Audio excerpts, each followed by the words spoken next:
Welcome back students. हम लोग पढ़ रहे हैं मल्हार, जो कि आपकी एनसीईआरटी की नई किताब है बेटे। इसका पहला पार्ट हम लोग पढ़ चुके हैं, दूसरा पार्ट भी हम लोग पढ़ चुके हैं। आज की वीडियो हम यहाँ इसका जो है अभ्यास कार्य करेंगे। जो इसके क्वेश्चन आंसर्स होते हैं, बाकी जो रिलेटेड चीजें होती हैं, आज हम उनको पढ़ेंगे। तो बेटा कई बार आपके दिमाग में ये बात आई होगी कि मल्हार क्या होता है, जो कि आपकी एनसीईआरटी की बुक का नाम रखा गया है।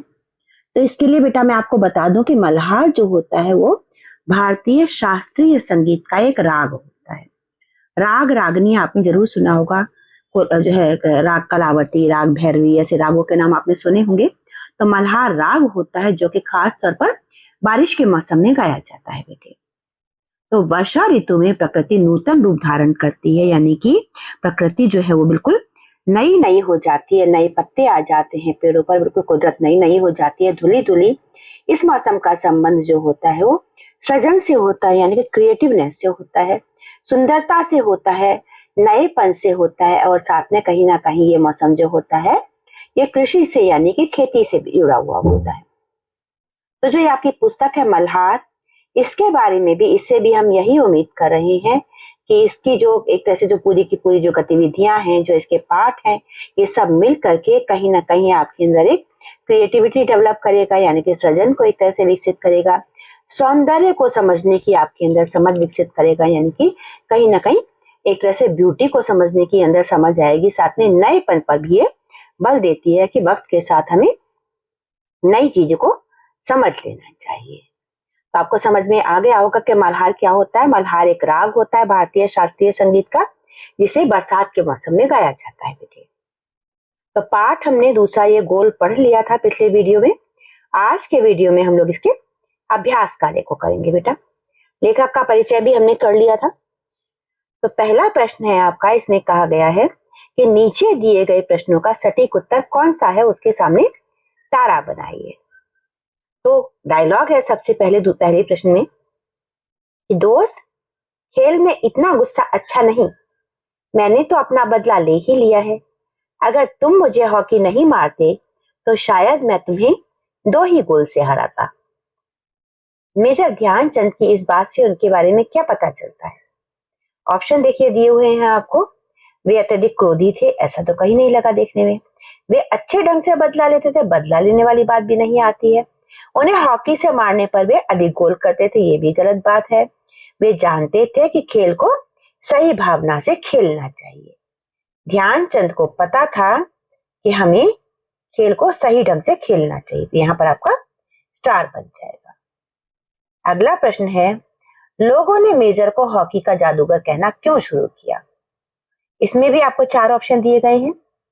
उनके हॉकी खेलने के विशेष कौशल के कारण, उनकी हॉकी स्टिक की अनोखी विशेषताओं के कारण, हॉकी के लिए उनके विशेष लगाव के कारण, उनकी खेल भावना के कारण। तो बेटा हॉकी के लिए विशेष लगाव था, इसलिए उनको हॉकी का जादूगर नहीं कहा गया। हॉकी से लगाव की वजह से भी उनको हॉकी का जादूगर नहीं कहा गया। उनकी खेल भावना की वजह से भी उनको हॉकी का जादूगर नहीं कहा गया। उनकी खेलने का जो अलग तरीका था, उसकी वजह से उनको हॉकी का जादूगर कहा गया था। तो ये आपका पहला आंसर सही बन जाता है। इस पे आप स्टार बना देंगे बेटा, ठीक है। अगला प्रश्न है, अब अपने मित्रों के साथ चर्चा कीजिए कि आपने ये ही उत्तर क्यों चुने। तो यहाँ पर आप बता सकते हैं पहले प्रश्न के लिए कि भले उन्होंने कहा कि मैं बदला ले ही लूंगा, लेकिन उनको मालूम था कि किसी भी खेल को खेल की भावना से खेलना चाहिए। वो चाहते तो सामने वाले खिलाड़ी को हर्ट कर सकते थे, हॉकी मार सकते थे, लेकिन उन्होंने ऐसा नहीं किया। यानी कि वो बदला लेना नहीं चाहते थे, उनका मकसद तो खेल को जीतना था। दूसरे प्रश्न में आपको कहा गया कि हॉकी का जादूगर क्यों कहा जाता था। खेल भावना तो हर खिलाड़ी के अंदर होती है आमतौर पर, इसकी वजह से हर किसी को तो आप जो है जादूगर नहीं कह सकते। हॉकी के लिए विशेष लगाव की वजह से भी नहीं कह सकते हैं। साथ में उनकी स्टिक में कोई अनोखी विशेषताएं थी, अगर हम ऐसा कहें तो कहीं ना कहीं हम ध्यानचंद जी की अपनी विशेषताओं पर शक करते हैं। इसलिए लास्ट ऑप्शन जो हमारे पास बचता है वो है उनके हॉकी खेलने के विशेष कौशल के कारण। आगे है मिलकर करें मिलान। तो ये आपको फिर से मैच द फॉलोइंग दिए गए हैं बेटा, जैसे पिछले लेसन में किए थे उसी तरीके से यहाँ भी दिए गए हैं। इनको हम करेंगे। तो पहला दिया गया है आपको लांस नायक। लांस नायक अभी भी भारतीय सेना में एक पोस्ट होती है, हालांकि अभी हम इनको मार्क नहीं कर रहे हैं। बर्लिन ओलंपिक के जो है खेल हुए थे, ये बर्लिन में हुए थे। जर्मनी का एक शहर है बर्लिन, वहां पर ओलंपिक खेल हुए थे जिसमें कि बहुत सारे देशों ने उस टाइम पर भाग लिया था। पंजाब रेजिमेंट हमारी सेना की एक टुकड़ी है। 7% माइनस टीम ये एक हॉकी की टीम थी। सूबेदार अंग्रेजों के टाइम पर पोस्ट हुआ करती थी, और छावनी वो जगह होती थी जहां पर सैनिक रहते थे। अभी भी उस जगह को छावनी कहा जाता है। तो चलिए इनको मैच कर लेते हैं, कहां कहां मैच हो रही है ये। सबसे पहले है लांस नायक। तो लांस नायक के लिए क्या कहा जाएगा? भारतीय सेना का एक पद है। उसके बाद है बर्लिन ओलंपिक। तो बर्लिन ओलंपिक के लिए हम मैच करेंगे वर्ष 1936 में जर्मनी के बर्लिन शहर में आयोजित ओलंपिक खेल प्रतियोगिता, जिसमें 49 देशों ने भाग लिया था। यही बनेगा इसका।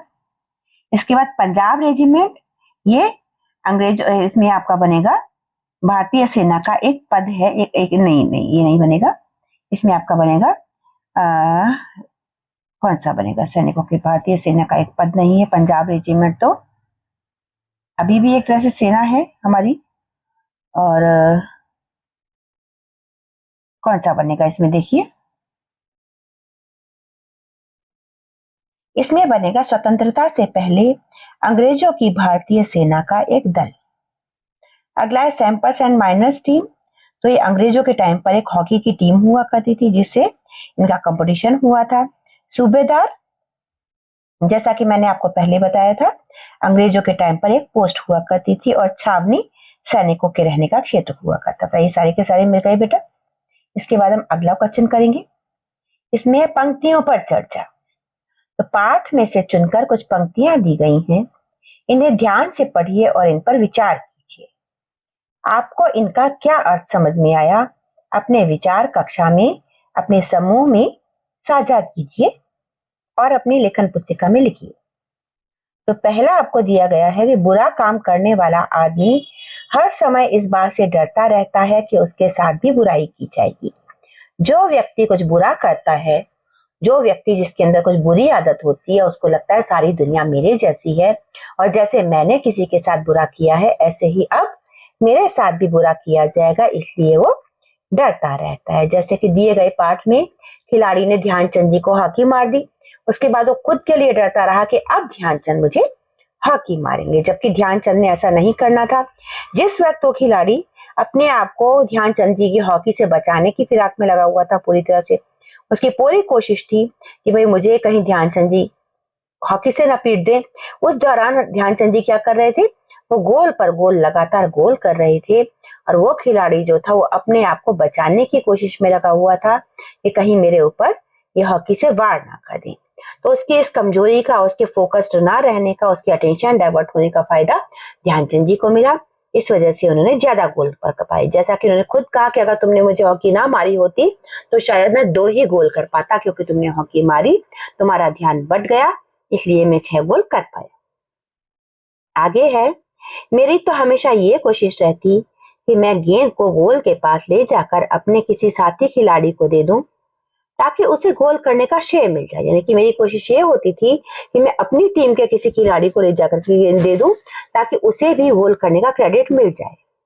अपनी इसी खेल भावना के कारण मैंने दुनिया के खेल प्रेमियों का दिल जीत लिया। तो जो व्यक्ति, जो भी खिलाड़ी खेल भावना के साथ खेलता है, उससे सभी लोग इंप्रेस होते हैं। आप लोग भी स्पोर्ट्स देखते होंगे बेटा, मैचेस देखते होंगे, तो आपको इस बात को अच्छी तरह से पता होगा। तो संस्मरण को एक बार फिर से पढ़िए और निम्नलिखित के बारे में पता लगाकर अपनी अभ्यास पुस्तिका में लिखिए। बेटा मैंने 2 बार पढ़ लिया है, आप लोग चाहे तो एक बार और पाठ पढ़ सकते हैं अलग से, बाकी ये क्वेश्चंस मैं आपको करवाई दे रही। तो ध्यानचंद की सफलता का क्या रहस्य था? ध्यानचंद की सफलता का रहस्य ये था कि वो खेल को खेल की भावना से खेलते थे और किसी के भी साथ बैर भाव नहीं रखते थे। हमेशा वो सोचते थे कि मुझे अपनी हार जीत के लिए नहीं, देश की हार जीत के लिए खेलना है, देश के मकसद को लेकर चलते थे। उसमें अपने उनके स्वार्थ नहीं होते थे। वो यहाँ तक कि अपने आप बॉल ला करके अपने साथियों को दे दिया करते थे ताकि वो भी गोल कर सके। तो इस तरीके से उन्होंने खेल भावना के साथ जब खेल खेला, तो यही उनकी सफलता का रहस्य था। अगला प्रश्न है, किन बातों से पता चलता है कि ध्यानचंद स्वयं से पहले दूसरों को रखते थे? तो अपने आप वो बताते हैं कि मैं कई बार गेंद को ले जाकर अपने साथियों को दे दिया करता था अपनी टीम के, ताकि वो भी गोल कर सके, यानी कि वो अपने से पहले अपनी टीम के साथियों को रखा करते थे। इसके बाद प्रश्न है, उन दिनों में मैं पंजाब रेजिमेंट की ओर से खेला करता था। ये बात किसने कही है? मेजर ध्यानचंद जी ने कही है। तो इस वाक्य को पढ़कर ऐसा लगता है कि जैसे लेखक अपने यानी आपसे यानी पाठक से अपनी बातों को साझा कर रहा है। ध्यान देंगे तो इस पाठ में और भी अनेक विशेष बातें आपको दिखाई देंगी। इस पाठ को एक बार फिर से पढ़िए। तो बार बार हमें पाठ पढ़वाने पर तुले हुए हैं, तो हम लोग बता देते हैं बेटा आपको। पहली बात तो इस पाठ की विशेषता क्या है कि ये जो संस्मरण है, जो कि हिंदी साहित्य की एक विशेष विधा है। ये एक संस्मरण है। संस्मरण कैसे लिखते हैं मैं आपको बता दूं। संस्मरण ऐसे लिखते हैं, स के ऊपर आधी बिंदी पूरी, उसके बाद संस्मरण आधा स म र न। संस्मरण यानी कि किसी घटना को याद करके लिखना। जैसा कि आपने देखा अभी अभी कि ध्यानचंद जी जो है इस घटना को याद करके यहाँ पर लिख रहे हैं।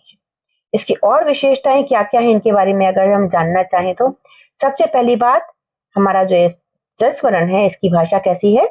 बहुत सरल भाषा है। इसको आप लिखेंगे विशेषताएं, सबसे पहले सरल भाषा। ठीक है, भाषा इतनी सरल है कि पढ़ करके समझ में आ रही है। दूसरा है संक्षिप्तता। बहुत लंबा पाठ नहीं है, पढ़ते पढ़ते हम बोर नहीं हुए, पढ़ने में मजा आ रहा था और बहुत जल्दी समाप्त हो गया, यानी कि संक्षिप्त था। तीसरा है प्रवाहमयता, कहते हैं बेटा, यानी कि प्रवाह बना हुआ है। कहीं भी सेंटेंसेस एक दूसरे से कटते हुए टूटते हुए नहीं लगते हैं। कहीं भी ऐसे नहीं लगता है कि बीच में कुछ मिस हो गया है कहानी में। सारे के सारे सेंटेंसेस एक दूसरे के साथ मिलकर के आगे अर्थ को बढ़ाते हैं। इसे कहते हैं प्रवाहमयता। अगर पढ़ते पढ़ते हमें लगता है कि कहानी कहीं बीच में से मिस हो रही है, तो उसका मतलब कहते हैं प्रवाह टूट रहा है। लेकिन अगर कहानी हमें पढ़ते पढ़ते पूरी तरह से समझ में आ रही होती है और सीरियल वाइज उसमें कड़ियां जुड़ रही होती हैं, तो उसे कहते हैं प्रवाहमयता। इसके साथ इसमें एक और विशेषता थी बेटा इसकी, रोचकता। पढ़ते हुए कहीं भी ऐसे लगा नहीं कि हमें पढ़ना बीच में बंद कर देना चाहिए। तो ये एक तरह से एक संस्मरण है जो कि बहुत रोचक भी है। लेखक ने बड़ी ही रोचकता के साथ में इसको इस्तेमाल करके हमारे सामने प्रस्तुत किया है। और इसमें कहीं भी हमें ऐसे नहीं लगता है पढ़ते हुए कि अब हम बोर हो रहे हैं और हमें इस संस्मरण को पढ़ना बंद कर देना चाहिए। तो ये कहीं ना कहीं जो संस्मरण है, ये संस्मरण की अपनी सारी की सारी क्वालिटीज पर फिट बैठता है, अपनी सारी कसौटियों पर फिट बैठता है ये। अगला प्रश्न है, शब्दों के जोड़े विभिन्न प्रकार के। तो इसको हम पढ़ेंगे, जैसे जैसे मेरे खेल में निखार आता गया वैसे वैसे मुझे तरक्की भी मिलती गई। तो ये शब्द जो होते हैं, शब्दों के जोड़े होते हैं, जैसे जैसे, वैसे वैसे। इनमें एक ही शब्द दो बार इस्तेमाल किया जाता है और इनको शब्द युग्म कहते हैं। शब्द युग्म में दो शब्दों के बीच में छोटी सी रेखा लगाई जाती है और इसे योजक चिन्ह कहते हैं। जो छोटी सी रेखा लगाई जाती है उसे योजक चिन्ह कहते हैं। तो योजक यानी कि जोड़ने वाला। तो आपको भी योजक चिन्ह लगा करके ऐसे जोड़े बनाने हैं। तो खेल के मैदान में धक्का मुक्की और नोक झोंक की घटनाएं होती रहती हैं। यहाँ पर हमें दो शब्द युग्म दिखाई पड़ रहे हैं जिनके बीच में डैश लगा हुआ है बेटा। तो धक्का मुक्की और नोक झोंक, ये भी शब्द युग्म है। हालांकि इनमें दोनों के दोनों शब्द अलग अलग हैं, पहले की तरह एक जैसे नहीं है। जैसे जैसे वैसे वैसे की तरह दोनों शब्द एक जैसे यहाँ पर नहीं है, अलग अलग शब्द है। यहाँ पर आप देख पा रहे हैं नोक झोंक और धक्का मुक्की में, लेकिन ये भी शब्द युग्म कहलाते हैं। तो आपको 5 शब्द युग्म तो ऐसे बनाने हैं जहां पर सेम मीनिंग, दोनों एक सेम शब्द इस्तेमाल हो रहे हो, और 5 शब्द ऐसे शब्द युग्म ऐसे बनाने हैं जहां पर उनका मीनिंग अलग बन रहा हो, दोनों के दोनों शब्द अलग अलग इस्तेमाल हो रही हो। तो चलिए हम लोग बना लेते हैं। यहाँ पर नीचे जगह होगी उसमें। पहले बनाएंगे एक जैसे शब्दों का, जब जब बनाएंगे पहले, है ना। जब जब, ये बीच में डैश लगाना है बेटा। अगला है तब तब, ठीक है। ये शब्द युग्म हैं, इनके बीच में डैश लग जाता है तो बन जाते हैं। अगला बन जाएगा आते आते, और बताइए थोड़ा थोड़ा,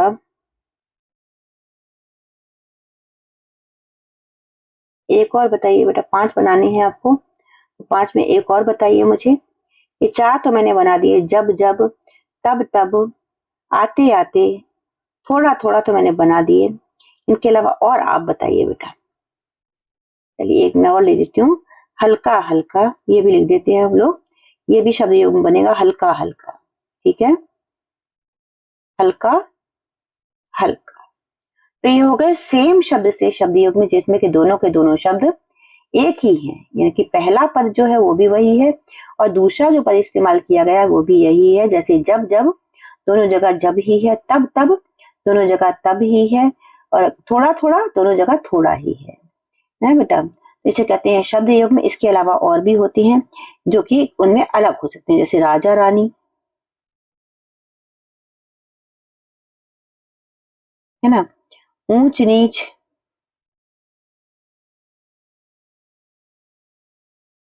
इसके बाद और ले लेंगे बेटा, जगह कम है हमारे पास इसलिए थोड़ा सा करना पड़ रहा है मुझे मैनिपुलेट। अभी बताती हूँ आपको मैं। इसके बाद अगला बन सकता है आपका अंदर बाहर, उनके बीच में डैश जरूर लगाना होता है बेटे। ठीक है, अंदर बाहर हो गया। उसके बाद आप लोग और बताइए बेटा, और शब्द बताइए। भाई बहन, चाचा चाची, नाना नानी, मामा मामी, ये सभी के सभी शब्द जो है ये शब्द युग में है। जैसे भाई बहन,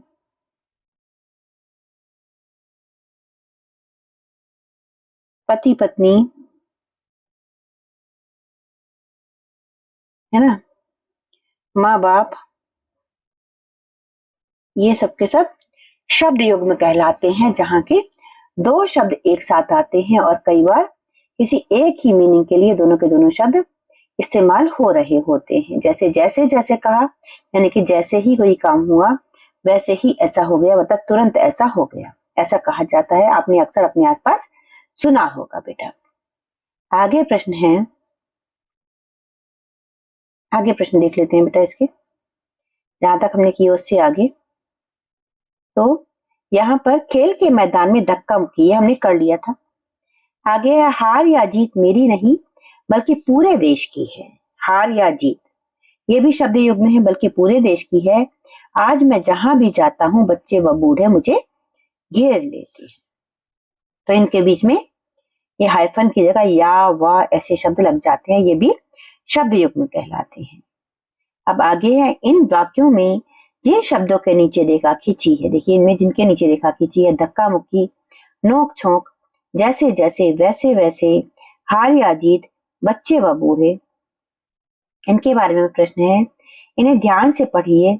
हम इन शब्दों को योजक की सहायता से भी लिख सकते हैं, जैसे हार जीत, बच्चे बूढ़े आदि। ऐसे इनको लिखना है। अब बेटा इन सभी शब्दों को ऐसे लिखना है, अच्छा बुरा, उनके बीच में हाइफन लगा के, है ना। अगला छोटा बड़ा, ऐसे आपको बीच में हाइफन लगा के लिखना है बेटा। अमीर गरीब, इस पर आगे भी करवाती हूँ अभी। इस तरह से लिखते जाएंगे आप लोग, बीच में डैश लगा के इन्हीं शब्दों को जैसा का जैसा लिख देना होता है बेटा। लिखते टाइम आपको एक बात जरूर हमेशा ध्यान रखनी है कि आपकी स्पेलिंग मिस्टेक्स बहुत होती हैं, वो नहीं होनी चाहिए। लिखने की गलतियां नहीं होनी चाहिए बेटा, है ना। आगे कहते हैं उत्तर दक्षिण, तो उत्तर दक्षिण कैसे लिखेंगे, उत्तर डैश दक्षिण। अगला है गुरु और शिष्य, तो इसको लिखेंगे गुरु शिष्य। अगला है अमृत विष, तो इसको लिखेंगे अमृत और विष, इनके बीच में डैश लगाना नहीं भूलेंगे। तो ये आपकी एक्सरसाइज हो जाती है पूरी की पूरी, जो कि आपके इस पाठ की हमने कराई थी। इसके आगे चलते हैं। अब बात पर बल देना, आपको अपनी बात कह रहे हैं, आप एक साधारण तरीके से अपनी बात कह रही हैं, वहां तक ठीक है, लेकिन आप चाहते हैं कि आप अपनी बात को फोकस करें, तब आप क्या करेंगे, ये हमें अगले पार्ट में बताया गया है। तो यहाँ पर क्या इस्तेमाल होता है उसका नाम भी मैं आपको बताऊंगी, हालांकि आपके सिलेबस में नहीं बताया गया है, तो साथ में बने रहिए बेटा। वीडियो थोड़ी सी लंबी हो जाती है, लेकिन आपकी एक्सरसाइज भी बहुत ज्यादा है, I can't help for that बेटा। तो अगला है बात पर बल देना, मैंने तो अपना बदला ले ही लिया है। एक बात ऐसे कही जाए या फिर कहा जाए मैंने तो अपना बदला ले लिया है, दोनों में से क्या अंतर लग रहा है आपको। पहली जो हमारी पंक्ति है उसमें कहीं ना कहीं बात को ज्यादा जोर देकर कहा जा रहा है, ज्यादा बल देकर कहा जा रहा है। तो ही, भी, तो ये शब्द ऐसे होते हैं कि जो इस चीज में मदद करते हैं कि हम अपनी बात को ज्यादा बल देकर कह पाए। तो इन शब्दों को कहा जाता है बेटा निपात। क्या कहा जाता है, मैं लिख के बता देती हूँ आपको। निपात कहा जाता है इनको। ही, भी, तो, ये सारे के सारे शब्द जो होते हैं इनको निपात कहते हैं। आगे आगे प्रश्न है आपकी बात में। कहते हैं, आपसे पूछा जा रहा है कि ध्यानचंद के स्थान पर आप होते तो क्या आप बदला लेते? यदि हाँ, तो बताइए कि आप बदला किस प्रकार लेते। तो बेटा यहाँ पर आप होते तो आप क्या करते, ये तो आपको ही पता है। ऐसी कंडीशन में कोई खेल के मैच में आपको चोट मार दे तो आप उस वक्त आपका क्या रिएक्शन होगा, ये तो बेटा आपका पता चलेगा, है ना। मेरा पर्सनल रिएक्शन शायद ये होता कि शायद मैं इमीडिएटली बदला लेना चाहती, या हो सकता है कि मुझे डर लगता कि कहीं मुझे ये दोबारा और ना मारे, तो इसलिए मैं किसी से अपने कोच से शिकायत करती उसके बारे में। पर हाँ, मेरा ध्यान खेल से हट जाता, क्योंकि मैं हकीकी जादूगर नहीं हूँ, मैं ध्यानचंद नहीं हूँ।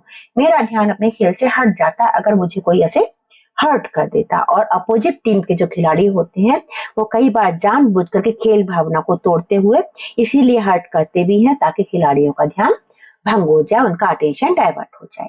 तो कोई भी ऑर्डिनरी पर्सन होगा जो कि जिसके अंदर एक तरह से जो खिलाड़ी नहीं है, उसको इस तरीके से अगर कोई हर्ट करेगा, कोई चोट मारेगा, तो उसका ध्यान बढ़ जाएगा, उसका अटेंशन डाइवर्ट हो जाएगा और इस तरीके से वो जितना खेल सकता है वो भी नहीं खेल पाएगा।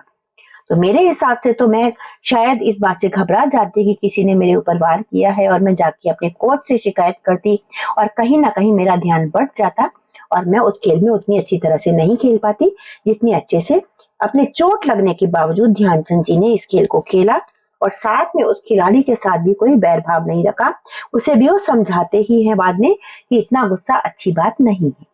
तो शायद हम साधारण लोग उतने अच्छे से अपने उस साथी के साथ में ना रह पाते जिसने हमारे ऊपर बेवजह वार किया होता। आपकी अपनी बात हो सकती है बेटा, आप उस कंडीशन में क्या करते वो आप अपना लिख सकते हैं। मेरा तो यही नजरिया है बेटा कि मैं उनके बराबर पेशेंस नहीं रख पाती। अगला आपका प्रश्न है, आपको कौन से खेल और कौन से खिलाड़ी सबसे अधिक अच्छे लगते हैं और क्यों? तो बात यहाँ पर अगर आएगी सबसे अच्छे खिलाड़ी कौन लगते हैं, तो यहाँ पर सबसे पहली बात क्रिकेट की आ जाती है।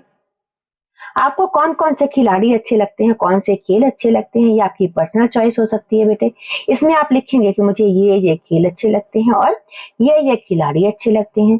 कोई भी खिलाड़ी अच्छा लगने की अपनी वजह हो सकती है, आपको वो खिलाड़ी क्यों अच्छा लगता है उसके बारे में भी आप खुद लिखेंगे बेटा। आगे प्रश्न है आपका, अगला प्रश्न है समाचार पत्र से। तो आपसे पूछा गया है कि क्या आप समाचार पत्र पढ़ते हैं? समाचार पत्रों में प्रतिदिन खेल के समाचारों का एक पृष्ठ प्रकाशित होता है बेटा।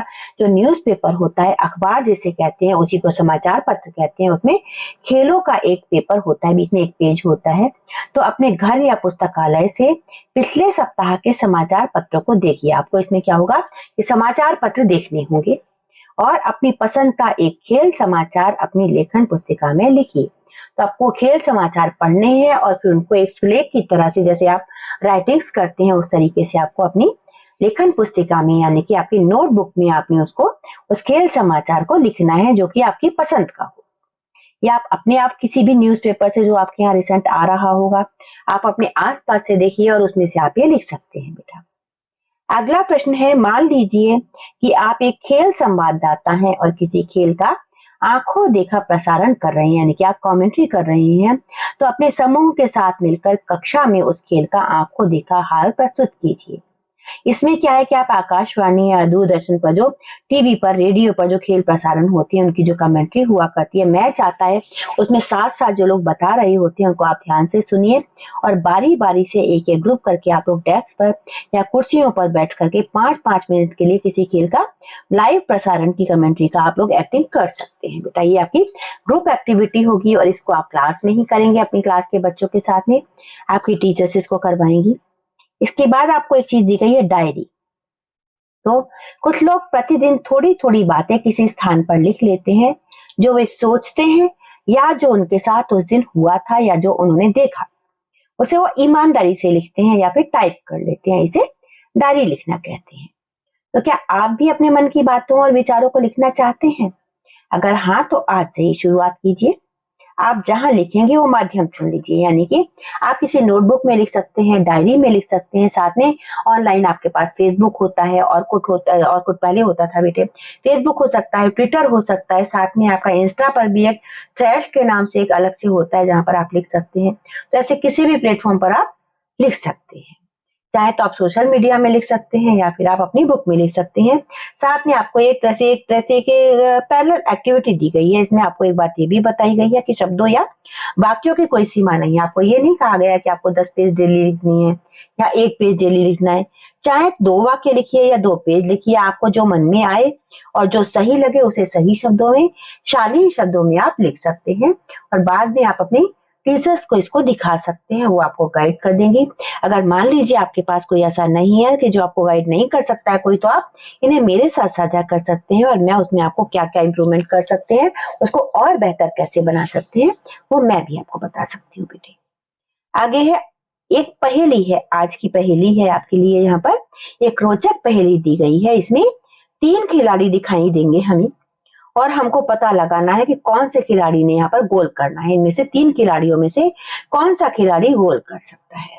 तो हमें क्या करना होता है ऐसे खेलों में, हमें बॉल के साथ साथ चल करके देखना होता है बेटे, है ना। तो वही हमें करना पड़ेगा इस खेल में भी। तो चलिए कर लेते हैं हम लोग।